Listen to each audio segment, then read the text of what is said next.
일곱째 천사가 불려고 하는 나팔 소리가 나는 날에는 하나님께서 하나님의 종 예언자들에게 전하여 주신 대로 하나님의 비밀이 이루어질 것이다. 일곱째 천사가 나팔을 불면 어떻게 된다고요?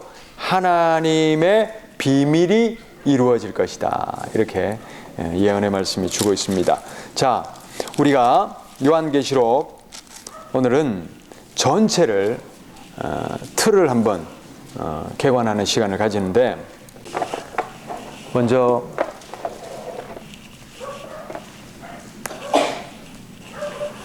요한계시록의 전체 구도가 일곱 인, 일곱 나팔, 일곱 대접 이런 식으로 갑니다. 그래서 일곱 인, 마지막 인이 떼어지면 일곱 나팔을 불기 시작하고, 그리고 마지막 나팔과 함께 마지막 일곱 재앙들이 이제 쏟아지기 시작하는 그런 구도로 가고 있습니다. 그런데 일곱 인을 떼기 전에, 일곱 인을 떼기 전에 4장에 가보면 준비 과정들이 나오는데, 먼저 하늘의 보좌가 보입니다. 사도 요한을 이렇게 천상을 보여주면서 하늘 보좌가 이렇게 열리는 것을 봅니다. 그 하늘 보좌에는 누가 앉았을까요? 하나님이 앉으셨겠죠. 그러니까 하나님이 세상의 통치자고 세상의 주관자인 것을 보여주는 겁니다. 이 세상 나라의 왕, 로마의 통치자, 로마의 황제가 모든 것의 주관자고 주인이고 왕이 아니라 궁극적인 왕은 누구라고요? 하나님이시라는 것을 보여주고, 그 다음에 뭐가 나오냐면 두루마리를 이렇게 하나님의 손에서 받아들어서 이제 떼야 되잖아요. 두루마리를 펼쳐야 되는데 그게 일곱 인이 박혀 있으니까 인을 하나씩 떼야 됩니다. 그런데 인을 뗄 사람이 없어서 울고 있을 때, 그때 누가 나타납니까?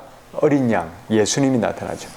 예수님이 인을 떼기에 합당하시다는 겁니다. 왜 그러냐면 예수님이 성도들처럼 고난을 다 당해보셨거든요. 그러니까 고난을 통과하신 그 예수님이 이 인을 떼기에 합당하다, 그런 장면이 나오고, 그 예수님이 본격적으로 인을 하나씩 떼기 시작하십니다. 자, 첫 번째 인, 두 번째 인, 세 번째 인, 네 번째 인이 하나씩 떼지니까 심판의 천사가 어떻게 한다고요? 준비한다는 겁니다. 치려고 칼을 들고 뭐 기근과 뭐 여러 가지 이런 것들로 치려고 준비하더라. 그러니까 전투 태세를 갖춘다, 그렇게 보시면 됩니다.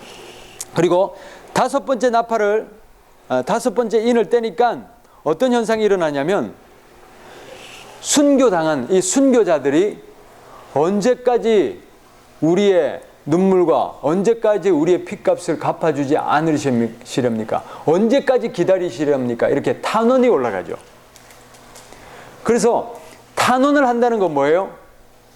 빨리 좀 인을 떼시고 빨리 좀 그 두루마리의 내용을 좀 개봉해 주십시오. 그 말이거든요.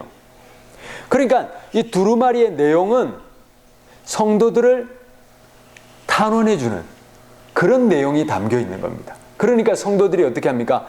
빨리 좀 인을 떼주십시오. 그렇게 탄원을 하고 있는 장면을 우리가 볼 수 있습니다.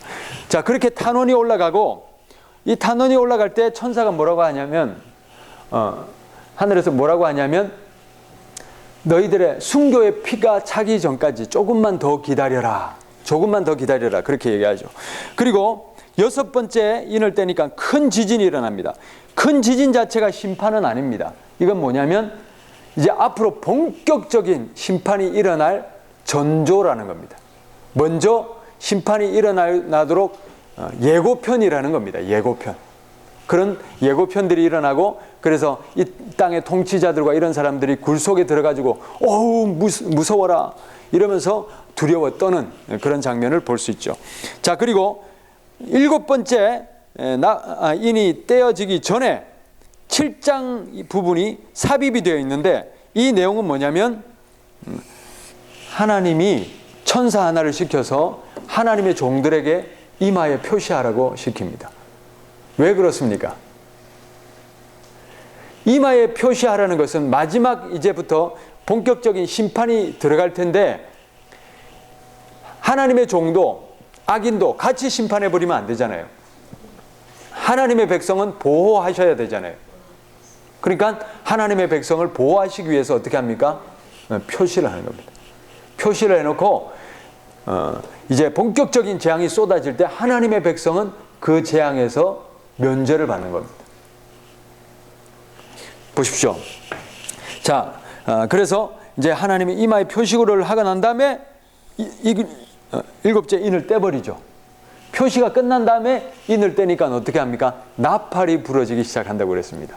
자, 그러니까 결국에 이 두루마리에, 자, 이렇게 말려있는 두루마리에 하나, 둘, 셋, 넷, 다섯, 여섯, 일곱 개를 다 뗐어요.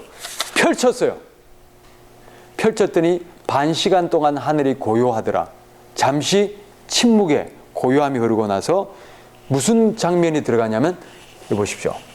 일곱 나팔이 들어가기 전에 여기 앞부분에 보면, 8장 앞부분에 보면 성도들의 탄원이 하나님께 드려집니다. 자, 아까 여기서 탄원했지요. 언제까지 참으시렵니까? 제발 좀 빨리 인을 떼주십시오. 하나님 제발 좀 빨리 손을 서주십시오. 그렇게 탄원이 들어갔어요.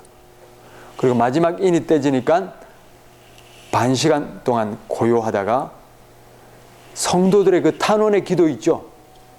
그 눈물과 핏값과 탄원이 어떻게 된다고요? 하나님께 드려집니다. 그러니까 뭡니까? 하나님이 이제 모든 것을 받으셨어요. 받았으면 이제 그 다음 단계는 뭡니까? 탄원을 받으셨으니까 탄원을 갚으셔야죠. 탄원을 응답하셔야죠. 원수들을 무찔러 주셔야죠. 그렇죠? 그래서 나팔, 일곱 나팔 재앙부터는 본격적인 재앙과 심판과 탄원을 갚아주는 그런 내용들이 이제 펼쳐집니다. 그래서 이 두루마리에 적힌 내용은 뭐라고 그랬어요?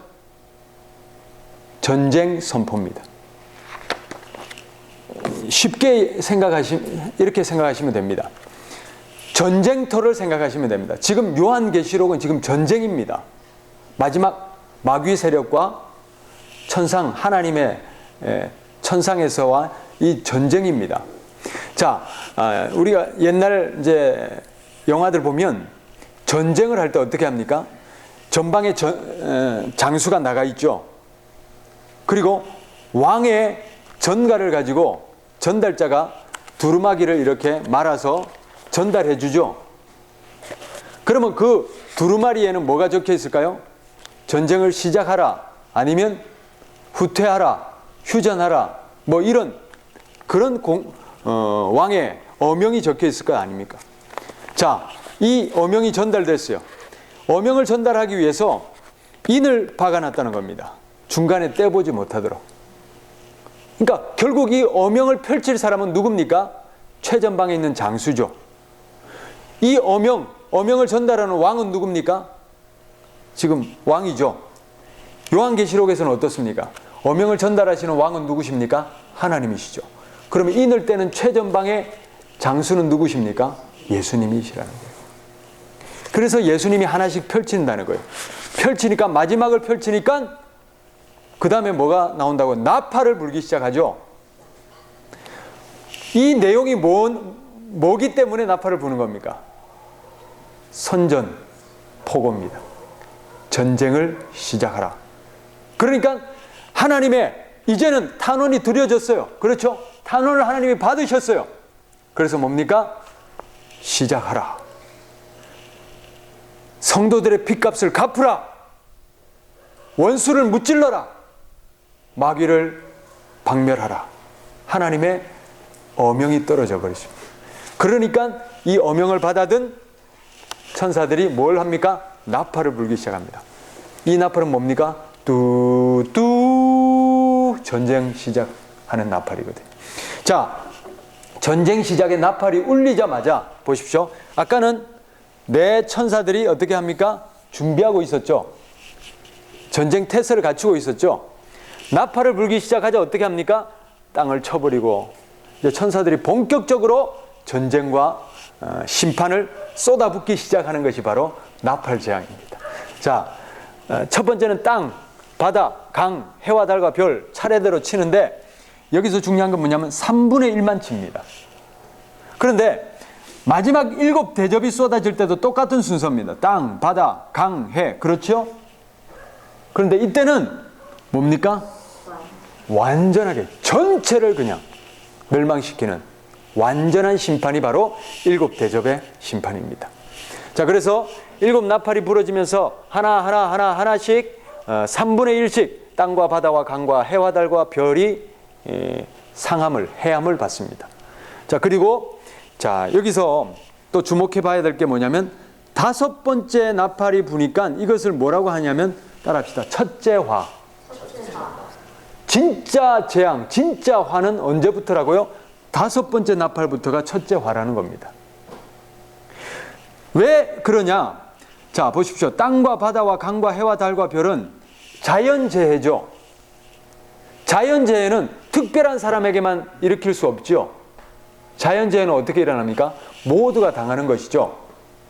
그러나 첫째 화라고 하는 것은 뭐냐면 이것은 본격적으로 악인들을 향한 심판이기 때문에 그렇습니다. 자, 그래서 첫째 화는 메뚜기 떼가 일어나기 시작하는데 이 메뚜기 떼가 그냥 메뚜기가 아니죠. 우리가 알고 있는 그 메뚜기가 아닙니다. 모양을 보니까 이상하게 생긴 메뚜기예요. 나중에 자세히 보시면 알겠습니다. 이상하게 생긴, 그러니까 뭐 전갈과도 같고 무슨 장수와도 같고 이상하게 생긴 그런 무리들이 일어나가지고 이마에 표를 받지 않은 사람들을 다 죽입니다. 그 다음에 둘째 화는 뭐냐면 불과 연기와 유황으로 심판하는 2번째 화가 전개되고, 그리고 나서 또 보십시오. 7인도 마찬가지였죠. 6번째까지 떼고 나서 바로 안 떼지요. 뜸을 들이죠.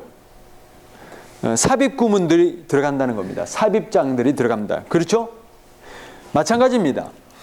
여기도 나팔도 보면 6가지를 딱 하고 나서는 삽입 구문이 2구절이 들어가는데 하나는 뭐냐면 7째 나팔에 대한 예고입니다. 금방 우리가 읽었던 말씀 있죠. 요한계시록 10장 7절 말씀.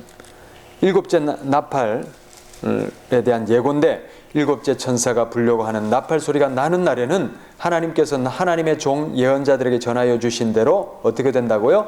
하나님의 비밀이 이루어질 것이다. 하나님의 비밀이 완성될 것이다. 하나님의 모든 역사하심이 이제 끝을 맺게 될 것이다 하는 그런 말입니다. 그래서 예고를 해주고 그 다음에 2 선지자가 나옵니다. 자, 이 자세한 내용들은 우리가 앞으로 차차차차 살피도록 하겠습니다. 그리고 마지막에 7번째 나팔을 불 때 천상의 찬양이 울려 퍼집니다. 자, 찾아봅시다. 11장 14절 말씀. 11장 14절 말씀 읽습니다.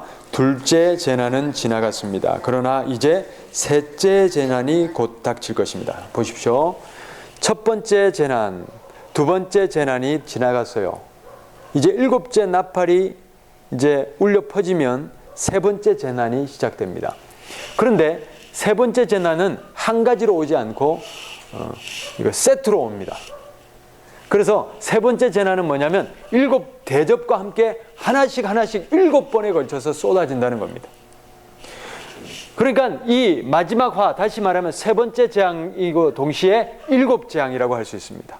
그래서 7 대접이 쏟아지면서 하나하나마다 엄청난 재앙이 이 땅에 찾아오는 것입니다.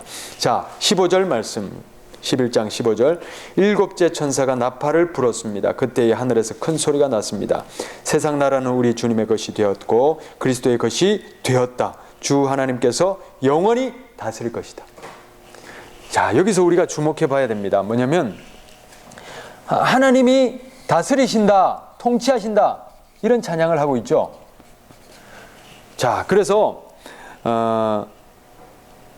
좀 전에 우리가 보았던 5번째 인을 뗄 때는 순교자들이 뭘 했습니까? 탄원을 했죠. 언제까지 기다리시렵니까? 탄원을 들어갑니다. 이게 6장 10절입니다. 그런데 7장에 가보니까 하나님이 이마에 표시를 하죠. 이마에 표시를 하고 나니까 이제 구원받을 사람은 정해졌지요. 그러니까 어떤 찬양이 올라가냐면 구원 찬양이 올라갑니다. 구원하심이 하나님의 보좌와 어린 양께 있도다. 뭐 이러면서 구원 찬양이 들어갑니다. 구원 찬양이. 그리고 구원 찬양이 들어가고 이제 본격적인 심판, 첫째 재앙과 둘째 재앙이 끝나고 나서는 뭐냐면 하나님의 통치 찬양이 들어가죠. 이제는 뭡니까? 하나님이 왕이십니다. 이제는 하나님이 모든 것을 심판하시고 모든 것을 다스리시고 하나님이 승리하십니다. 그런 통치 찬양이 들어가는 것을 볼 수 있습니다. 자, 그렇게 일곱째 나팔이 부러지면 하나님이 통치하신다는 것을 막 찬양을 하고 드디어 누가 등장하십니까? 하나님이 등장해 버리셔요. 할렐루야. 자, 보십시오. 19절 보십시오. 11장 19절. 그러자 하늘에 있는 하나님의 성전이 열리고 성전 안에 있는 하나님의 언약궤가 보였습니다. 그때에 번개가 치고 요란한 소리와 천둥 소리가 나고 지진이 일어나고 큰 우박이 쏟아졌습니다. 이 무슨 장면이냐면 성전이 하늘의 성전에 누가 계십니까? 하나님이 계시죠. 그리고 언약궤는 뭐냐면 하나님이 그 위에 임하여 계신 장소지요. 그러니까 하나님이 나타났다는 말입니다. 하나님이 나타나시니까 그 하나님의 나타나심 앞에 위엄과 권위와 두렵고 떨림으로 천둥이 치고 엄청난 이런 현상들이 일어나는 겁니다. 이게 신이 나타나실 때 신현 현상이라고 합니다. 하나님이 나타나실 때 모세가 십계명을 받으러 출애굽기 19장에 시내산에 올라갈 때도 이 비슷한 현상이 일어났습니다. 하나님이 나타나 버리시니까. 그러니까 뭡니까? 지금까지는 뒤에서 모든 것들을 조정하시던 지휘하시던 하나님께서 뭡니까? 이제 본격적으로 본격적으로 나타나시는 겁니다. 이제는 뭡니까? 마지막이 가까이 왔다. 이제는 하나님이 끝장을 내주실 것이다. 할렐루야.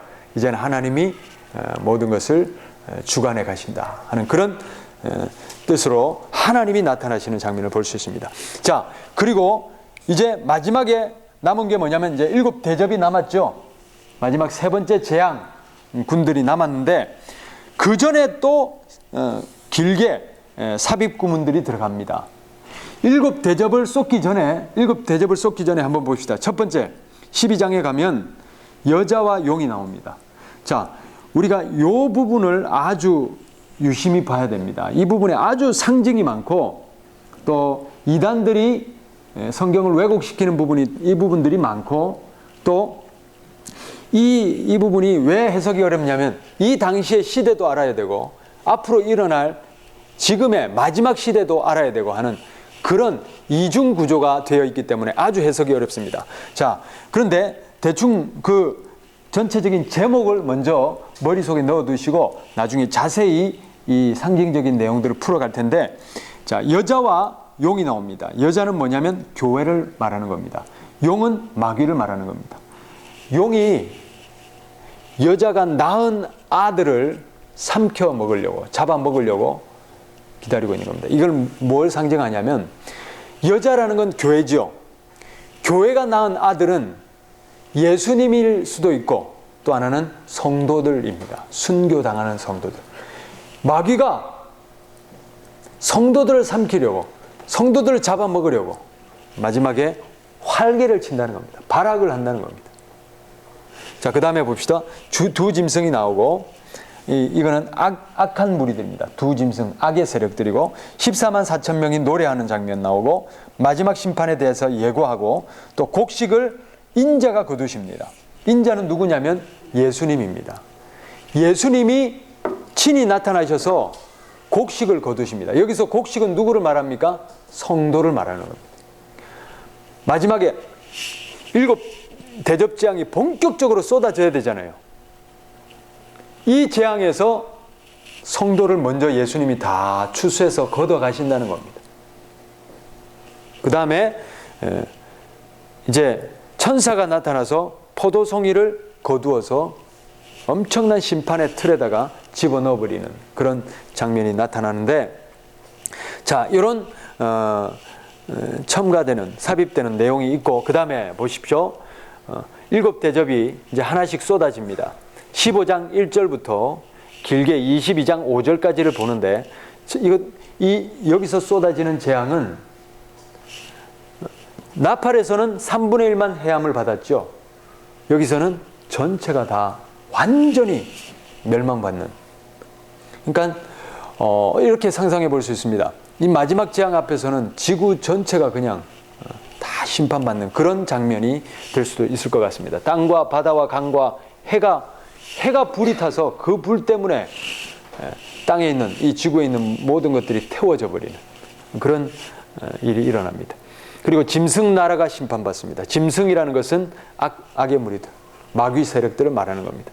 그리고 박해하는, 성도들을 죽이고 박해하는 짐승 제국, 뭐 그런 것들을 얘기하죠. 그 다음에 전쟁의 길이 열립니다. 이 전쟁의 길은 뭐냐면, 마지막에 마귀가 자기의 권세를 가지고 마귀의 패거리들을 모으고, 또 하늘에서는 천군의 천사들이 마지막 이렇게 전쟁을 하게 되는데, 마귀가 이렇게 세상의 통치자들을 모을 수 있는 그 길이, 유프라테스 강이 말라버리면서 이제 길이 열리는 그걸 말하고요. 그리고 7째 대접을 쏟으니까 어떤 장면이 나오냐면, 다 이루었다, 다 이루었다, 그런 말씀이 나옵니다. 다 이루었다, 그런 말씀이 나오고 나서 그 다음부터 보십시오. 17장이 큰 음녀가 심판을 받습니다. 자, 여기서 음녀라는 것은 전부 상징입니다. 이 상징이 뭘 얘기하는지 자세히 나중에 봅니다. 그 다음에 바벨론도 로마, 그리고 박해 세력들, 그런 걸 말하고요. 큰 음녀도 마찬가지입니다. 박해 세력들과 그 다음에 악의 세력들, 그런 것들을 말하고요. 이런 큰 음녀와 바벨론과 이런 성도들을 박해하고 죽이고 멸망시키던 그런 세력들이 마지막에 심판을 받습니다. 그래서 뭡니까? 다 이루었다. 이렇게 악의 무리들이 완전히 심판을 받고 나서 뭐가 나오냐면, 19장에 가면 어린 양 혼인잔치가 나옵니다. 어린 양이 누구십니까? 예수님입니다. 어린 양 혼인잔치가 어디서 열릴까요? 천국에서 열립니다. 그러니까 이미 성도들은 어떻게 되어 있습니까? 다 순교당하고 또 예수님이 다 걷어가시고 해서 지금 천상에서 승리한, 믿음을 끝까지 지킨 하나님의 백성들이 예수님과 함께 혼인잔치, 다시 말하면 예수님의 천국잔치가 벌어진다는 그런 내용이죠. 그리고 마지막 20장에 가면 마귀가 결박당합니다. 진짜 우두머리가 누굽니까? 악의 세력의 우두머리가 마귀잖아요. 이 마귀를 결박하고요. 그 다음에 첫째 부활이라고 되어 있어요. 첫째 부활이 뭐냐면, 순교당한 성도들이 이때 부활합니다. 순교당한 성도들은 먼저 부활해서 1000년 동안 왕노릇합니다. 통치를 합니다. 그래서 천년왕국이라고 그럽니다. 그리고 생명책 심판, 천년왕국이 지나고 나서 생명책을 펼쳐놓고 이 생명책에 기록된 사람들은 구원하지요. 생명책에 이름이 없는 사람은 어떻게 합니까? 지옥을 가지요. 그게 뭐라고 되어 있냐면 둘째 사망이라고 그랬어요. 왜 둘째 사망일까요? 우리가 육신으로 살아가다가 죽지요. 한번 사망했지요. 죽음이 끝인가요? 아닙니다. 다 깨어난다는 겁니다. 다 깨어나서 예수님의 심판대 앞에 섭니다. 거기서 생명책에 기록된 사람은 천국의 구원을 받지만, 기록이 안 된 사람은 어떻게 합니까? 지옥을 갑니다. 또 한 번 죽는 겁니다. 그것은 영원한 죽음입니다. 영적인 죽음입니다. 그 영혼이 지옥에 가는 둘째 사망입니다. 둘째 사망은 당하면 안 됩니다. 육신이 죽는 거야 뭐 다 죽는 거지만, 둘째 사망은 받으면 안 됩니다.